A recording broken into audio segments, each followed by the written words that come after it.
In today's video, I'm going to teach you how to cancel ManyChat subscription. By the end, you'll know exactly where to go, what to click, and what to expect after you confirm the cancellation. First, open a desktop browser and log into your ManyChat account. Using a computer makes this process clearer and ensures all the options you need are visible. If you manage more than one workspace, make sure the correct workspace is selected, the one tied to the subscription you want to cancel. Once you're in, look to the left-hand side of the screen and find the Settings option. If your sidebar is collapsed, hover or click to expand it, then select Settings. This is where ManyChat keeps your account-level controls. Inside Settings, click Billing. The Billing section shows your current plan, your next renewal date, and your payment method.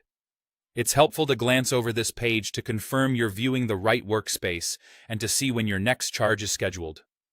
On the billing page, look for the Cancel Subscription button and click it. Depending on the interface version, it may appear as Cancel Plan, but it serves the same purpose. Clicking this opens a short cancellation flow. Next, you'll be asked to select a reason for cancellation. Choose the option that best fits your situation. This feedback helps the team improve the product, and it won't affect your ability to cancel. Sometimes platforms display suggestions or offers here, but you're in control and can continue with your decision. After selecting a reason, click Next. This takes you to the final confirmation screen. Take a moment to review what you're about to change. You're canceling the paid plan for this workspace. Your bots, flows, and audience remain, but premium features will go away after your billing period ends. When you're ready, click Cancel my subscription to confirm. This is the last click required to complete the process. At this point, your subscription will be scheduled for cancellation.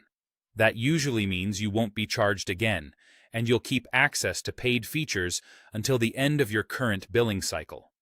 After that, the workspace typically downgrades to a free or limited plan. If you rely on premium features, consider exporting any reports, reviewing automations, or noting settings you might want to re-enable later.